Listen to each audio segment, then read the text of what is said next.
Hello, welcome to Oxford Heirlooms. In this video, I'm going to be creating the French seam along the back of the day gown, and then I'll be working on creating the placket up at the top near the neckline. Now, as you see, I have already pinned the back of the day gown together in order to make the first pass of the French seam.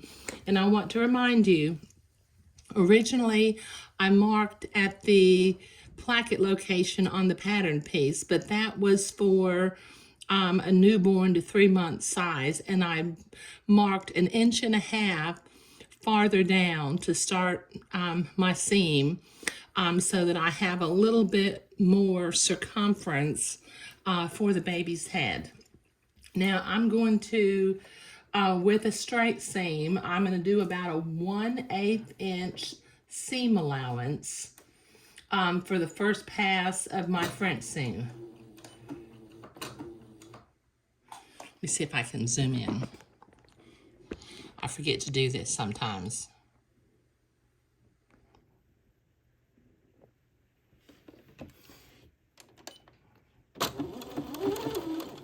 Okay, there we go. Okay, so just keep it at about 1/8 of an inch to make it a small French seam, because we need to have a little bit of fabric in order to create the placket. Take the pins out as we come to them, and just continue down the back of the day gown.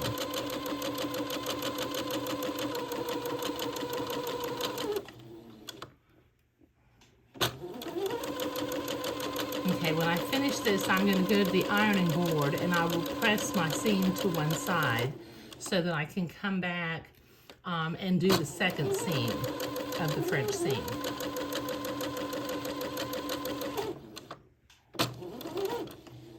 There we go. Okay, so let me clip those threads.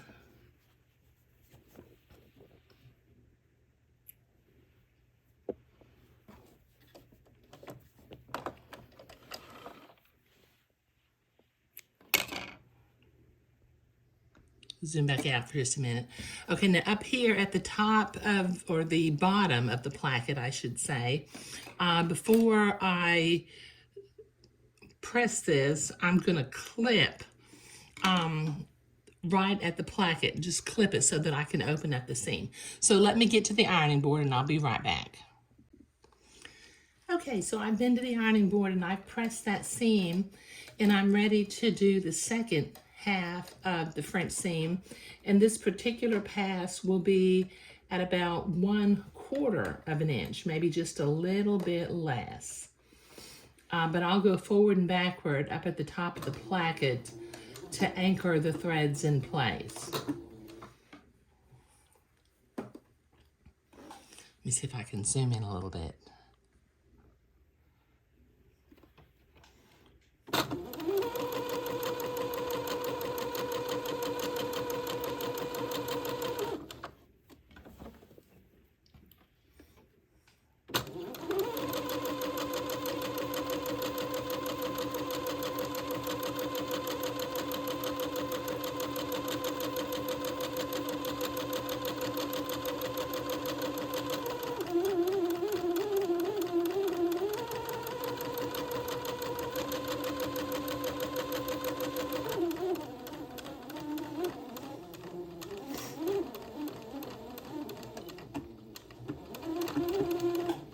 There we go.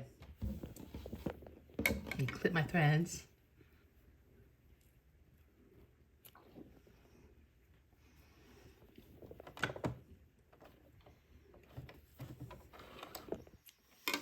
Okay, now one more time, I need to clip my placket open. And then I'm gonna go to the ironing board again and I'm gonna press my French seam to one side. And then what I will also do is I will press this placket piece. I'll press it over about 1/8 of an inch and then another about 1/8 of an inch, or about 1/4 of an inch, I guess. And we will create a narrow little placket that I will hand sew into place.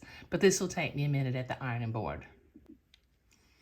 All right, I have been to the ironing board, and as you can see, I have this narrow little placket pinned along both sides. And I'm going to use a needle and thread and do some little whip stitches, or if you like to do invisible stitches, you can do invisible stitches.